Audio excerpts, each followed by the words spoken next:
Қайырлы ақшамлар, эфирде нәтиже программасы бүгін февральның 12-сі студияда сілерін мен Шевкет Наматулаев, Селямлаев, бір қач дақадан студиямызда межлес рейсі Рифат Аға Чубаров олacak. Біз яйнымызны башлаймыз. Сөзде Қырым Русияге қошылуы қанунсыз ярмада да халқара қануларына көре Украинаға айет бұны кефеде өткерілген махкеме топлашуында Сулейман Кадыров білдірді. Оның айтқанына көре бұл қошылу қанунсыз еді ве бұл сөздері үшін Қырым Украина дегені үшін оны тақып етелер келің шымдейсе изатларны діңлей білеміз. Махкемеден адвокат ве Сулейман Аға Кадыров изатлағанын. Дүния Қырым Татар Конгрессы ижра комитетінің 11-ші топлашуы. Иштиракчилер Америка, Литвания, Түркия ве ишғал етілген Қырымдан келді.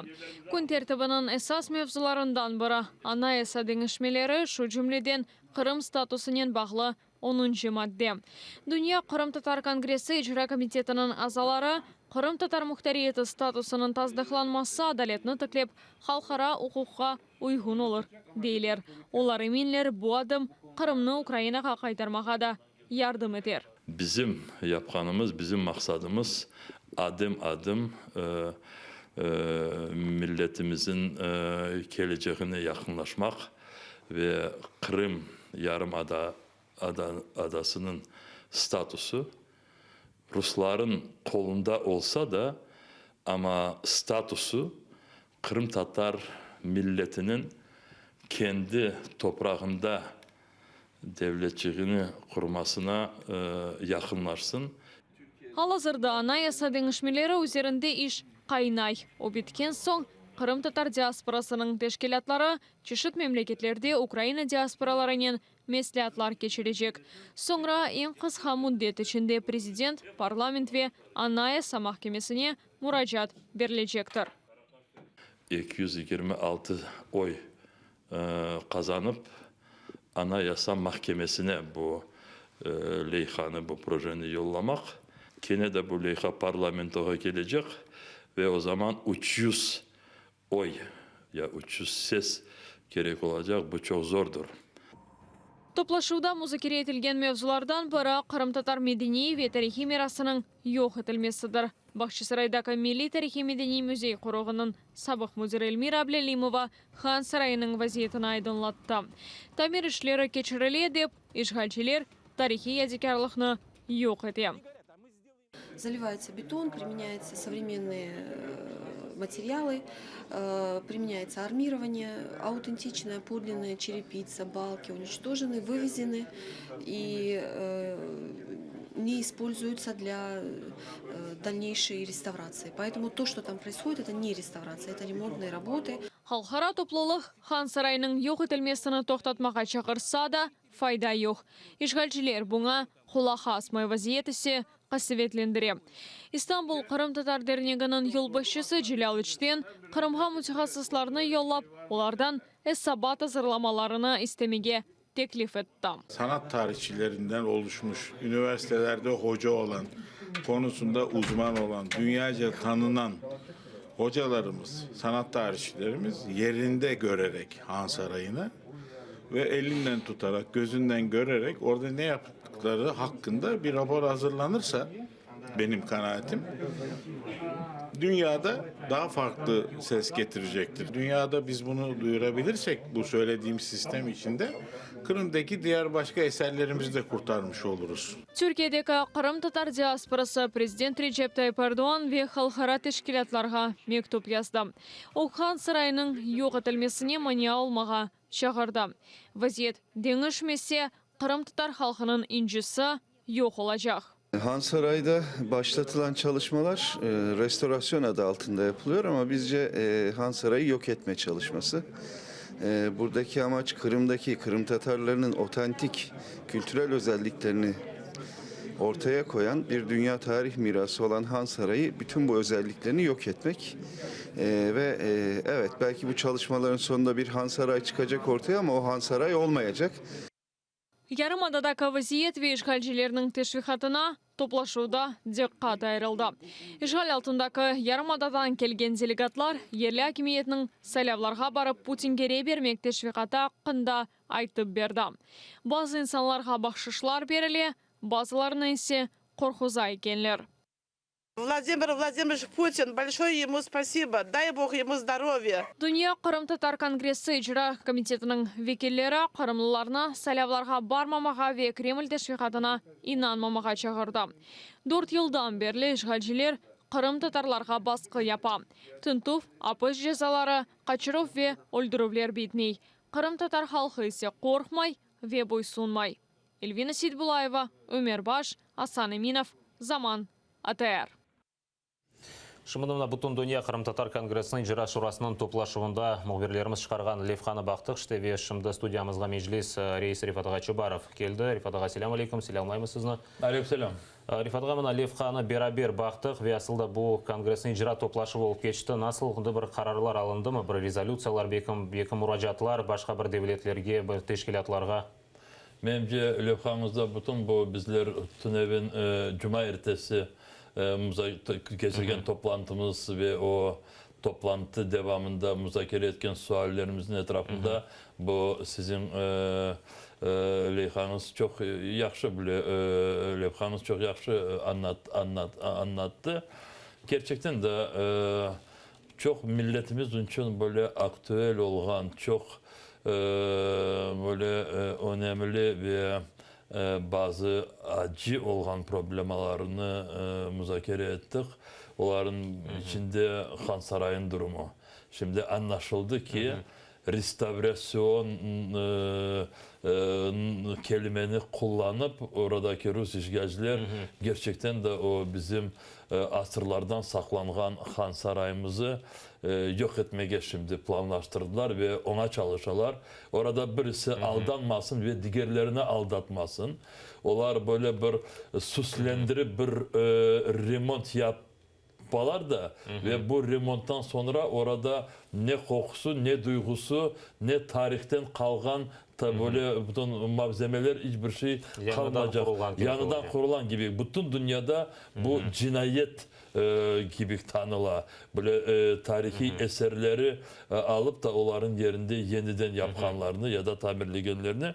İşte bunun etrafında Dünya Kırım Tatar Kongres adından müracaatlar yapılacak ve yapıla aslı bütün dünyaya bildirildi ve şimdi ayrıca Türkiye Cumhurbaşkanı'na Tayyip Recep Erdoğan'a ayrı bir ricada bulunacak. Kırım'a mütehassislerden kurulgan bir ekspert grupası yollansın da ve onlar ekspert olarak, mütehassisler olarak bu Han Sarayı'nın durumunu bütün dünyaya bildirsinler. Eğer elbette Rusya buna razı olsa, işte bu meselenin çok müzakere ettik. Söyledikleri gibi ki şimdi oradaki durumunu baktık. İnsan hakları, milletimizin durumu, gelecek saylavlar ve aynı zamanda şimdi Rusya Kırım'ı işgal etkenine 4 yıl kele dünya ülkelerinde neler yapacak ve onların hepsini müzakere ettik. Bu suallerinden bağlı da kendilerimize kararlar aldık. İşte anlaşıldı ki bu 24, 23, 25, 26 Şubat ya da Fevral günlerinde çeşitli ülkelerin başkentlerinde, Kiev'de, İstanbul'da, Ankara'da çeşitli tedbirler yapılacak. Bu hatırada değil de bu protesto şeklinde dünyaya da çok bildirmek, dünyanın Kırım Tatarlarını ve Kırım'ını korçalamak için ayak üstüne kaldırmak.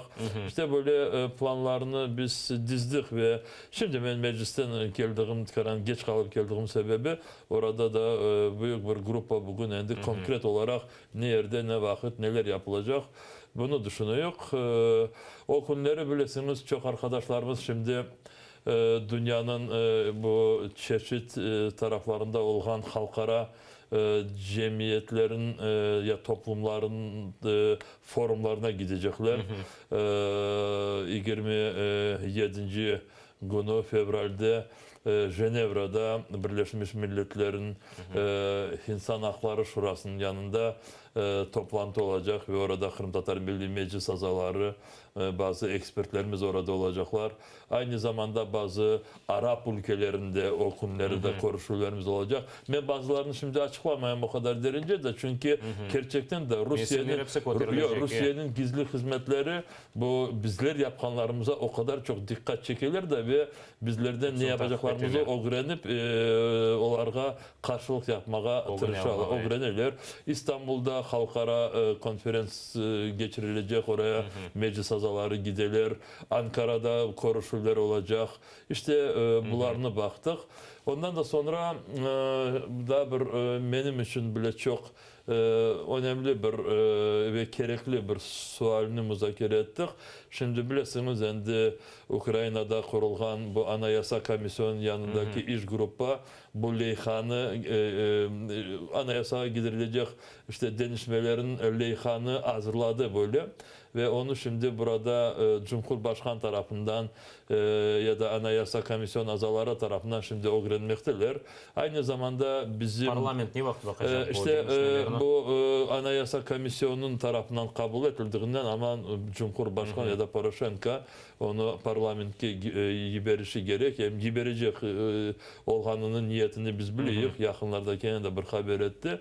Aynı zamanda biz şimdi dışarıda diğer ülkelerde Kırım Tatar diasporanın cemiyetleri, Ukrayna diasporanın cemiyetlerine beraberlikte onlar da bu işe girecekler ve bir taraftan burada hem Ukrayna parlamentosuna hem Anayasa Komisyonu'nun azalarına işte müracaatta bulunacaklar. Ukrayniler, dışarıdaki Ukrayniler ve dışarıdaki Kırım Tatarları aynı zamanda kendi ülkelerine de bunu bildirip kendi ülkelerin hükümetleri de bu işe girdiklerini.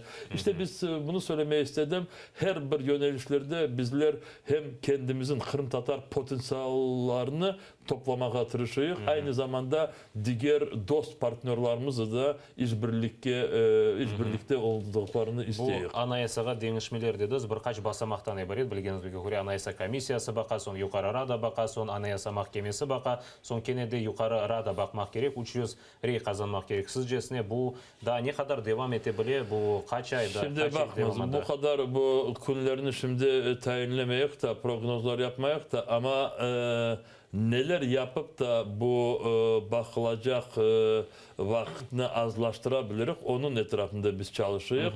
Şimdi misal için 13.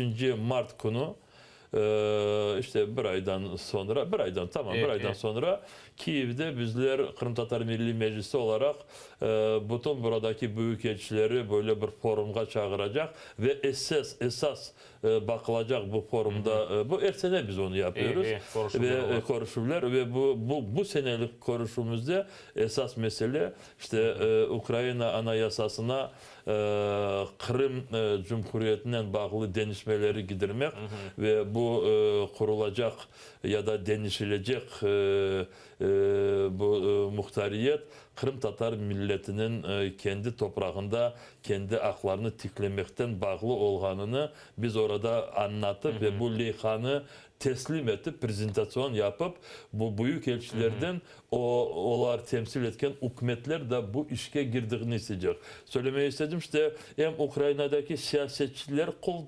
tuttuğunu isteyiyor ve dışarıdaki ülkeler de desteklerini isteyiyor ve şimdi bu Kırım'ın geleceği, Kırım Tatar milletinin geleceği, Kırım muhtariyetinin bütün bu formatı şimdi Ukrayna'nın ve Kırım Tatar milletinin bir özüne kalmasın da diğer bütün bu dünyada buna koşulsun da çünkü bir front olarak evet bu Kırım'ı hem Rus işgalcilerden tez azatlaştırmak için de bu bir anahtar gibi bir işte böyle bir alet olsun.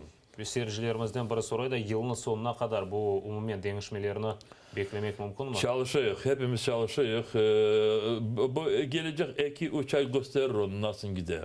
Nasıl gider. işimizi devam ettirek de iş gösterir. Ve мына сайлаулар hakkında bir aydan Rusya prezidentinin saylavları olacak. Hayradan da kene Putin saylanmak gerek onların tahminlerine göre ve Rus propagandası çalışa onlar arasında Kırım Tatar telekanallar da olgan Kırımda bu işgalciler kurgan ve erkun köremiz levhalar. Onlar demek koy Europe Kırım Tatarlarga saylavlarga barmaga gerek diler ve çeşit rolikler çıkararlar. Bu iş adamların celp eteler siyasetçilerini ve cemaat erbapların sizcesine Kırım Tatarlar buna eşit baracaklar mı yok mu ya da boşuna yaparlar bu insanlara kullanıp? Şimdi bakınız burada çok açıktan söylemeye gerek. Orada çeşit türlü Kırım'da faktörler var. Birinciden siz söylediğiniz gibi Rusya devleti tarafından o işgal edilen Kırım'daki yaşayan hepsine çok büyük böyle informasyon baskın kiti. Hepsinin sabahdan akşamaca kafalarını aylandıralar. İşte saylavarınız, işte Putin olmasaydı Kırım'da bu olacak idi, bilmeyeyim kan toklayacak idi. Eğer bilmeyeyim Putin olmasaydı Kırım Tatar milletinin aklarını tiklemek için ukaz verilmeyecek idi ya da cami kurulmayacak idi ya da bilmeyeyim başka mevzularını konuşalar. Burada bunu hepimiz çok yaxşı anlayışımız gerek. Putin olmasaydı ve Rusya orada 2014 senesi bu fevral ayın sonunda böyle askerlerle Kırım'ı basıp gelmeseydi bugün Kırım'da bütün meseleler hem başka türlü çözülecek idi hem birinciden insanların içlerinde, insanların korantalarında, toplumumuzun içinde hiçbir korku olmayacak idi, hiçbir türlü baskınlar olmayacak idi ve insanlarımız öldürülmeyecek idi, insanlarımızı kaçırmayacak idiler ve her gün insanlarımız sabah saat 5'te evlerinde uyanıp da saat 8 derece, 9 derece haltırayı böyle tentürlerini beklemeyecek idiler. Şimdi orada Kırım'da bütün milletimizin başına gelgen ağırlıklar ve bilmeyeyim aynı zamanda diğer milletlerin de başına gelgen ağırlıklar işte Rusya ve Putin oraya geldiğinden ve burada birisini aldatmasın. Bir yerde cami kurabilirler ama 10 yerde camilerini yok ederler ya da kurgan camilerine kendi bu Facebook işlerini koyup Müslümanları Rusya istediğine çalıştıklarına isteyebilirler. O sebepten burada birisi aldanmasın da ve bizler şimdi bugünleri ben eminim ATR televizyon kanalı da çok şeyleri açıklar. İnsanlar hiçbir şeyden önde korkmasınlar. Korkmağa da endi şey yoktur.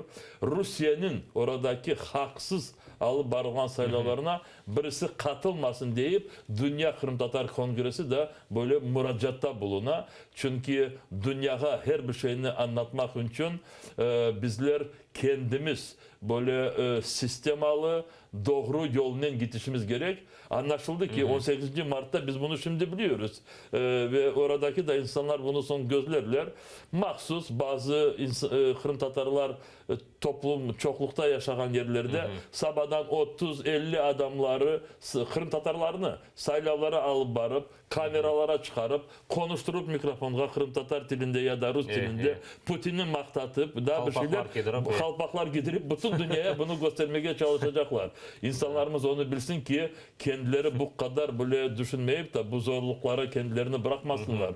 Çünkü son 10 senelerle 100 senelerle bu maskaranı hiçbir türlü silmeye olmazlar. Bunu da söylemeye isteyeyim. Bugün Ukrayna savcılık tarafından ya da prokuratura tarafından şimdi bazı yeni böyle yapılacak işte adımlar için haberler seslendirildi. Şimdi bakınız burada devlet çok yaxşı anlayır ve bizler de onu yaxşı anlayır. Çok insanlarga orada baskı yapıla. Bazıları diyorlar eğer saylava gelmesen, iştirak etmesen işinden kovarak büdcette çalışkan insanlarga zor gelecek. Ya da bilmeyen bazıların kendi biznes işleri var. Daha bilmeyen bir şeyler ama buna da bakmayıp insanlar katılmasınlar. O kadar korktukları gibi ağırlık getirmezler. Ama başka bir şey de var. Saylava bilesiniz becermeyip de ya Allah göstermesin boysunup da korkup da kaltırayıp da varıp iştirak etmesi o bir. Ama saylavları hazırlaması, saylavları ötkermesine, işgalcilere yardım etmesi o iki. ona hiçbirisi aslı Allah göstermesin. Son biz onları kurtarmaya olmak.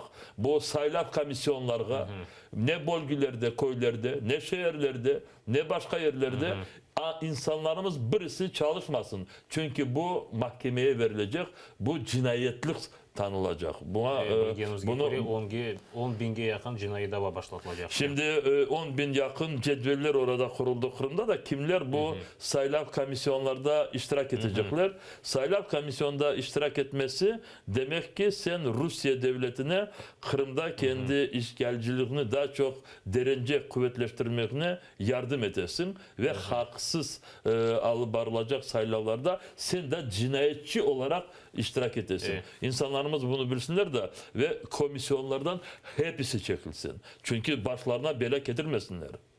Ve bakın 4 yıl evvelsi bu işgalciler geçirgen referendumda meclis saygan edi. Vaqt binge yakın Kırım Tatarı saylavga, bu referendumga bargan edi.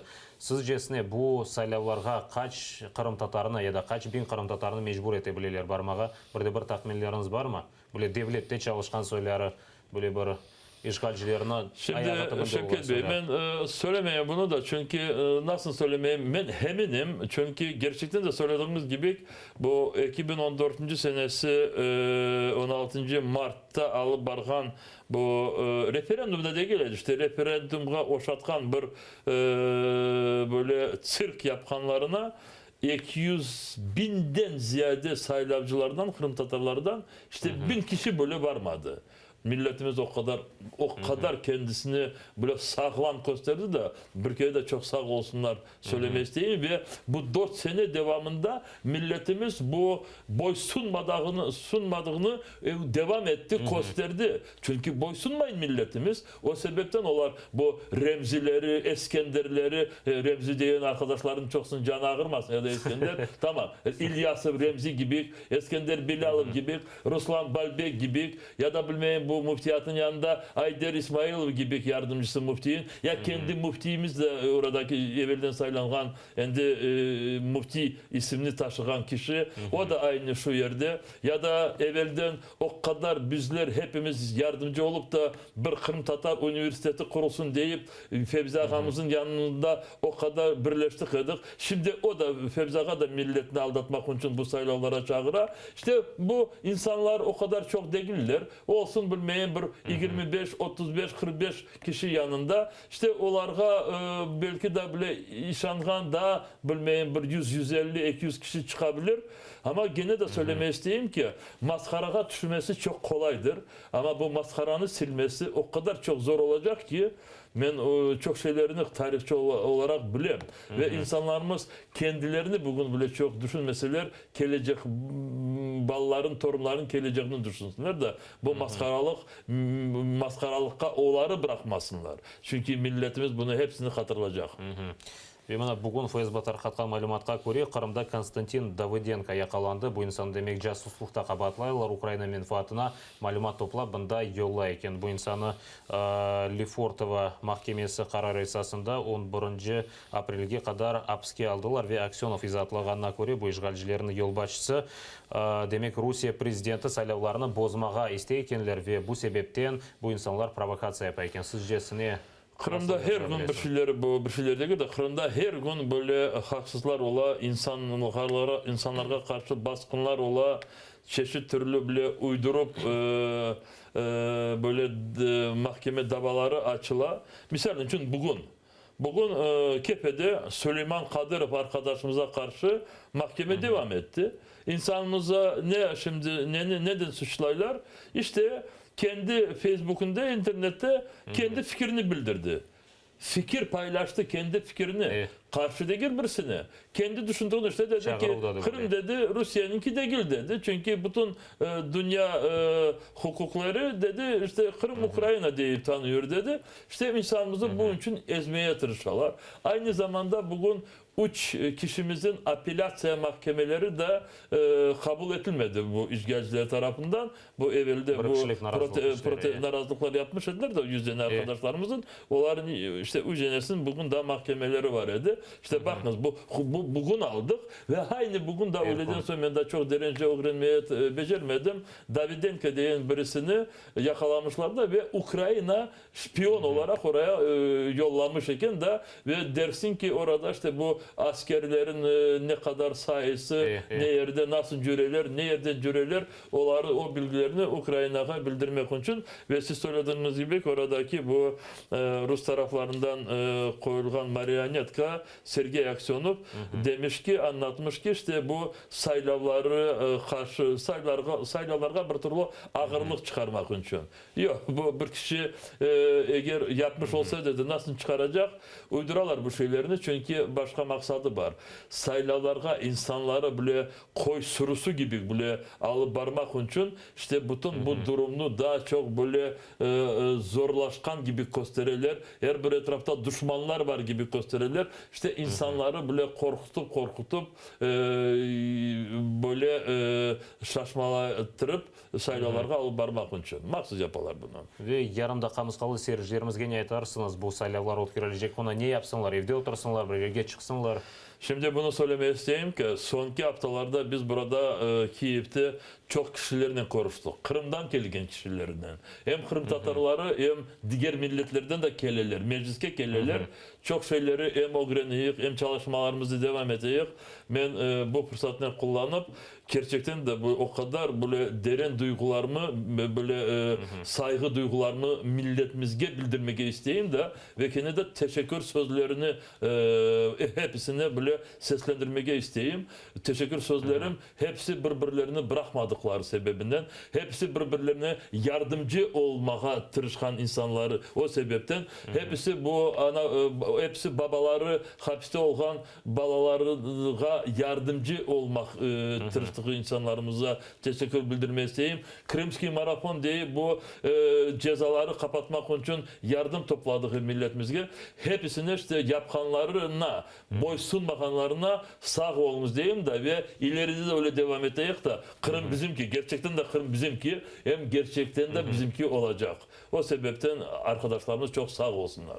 Sizde sağ olun Rifat ağa, yayınımızga kelgeniz için ve bu dakikada yayınımızı bitirmege mecburmuz çünkü daha yayınlarımız olacak. Onun için gelecek zaman yayınlarını kaçırmanız ve daima atırılı olunuz. Görüşkence.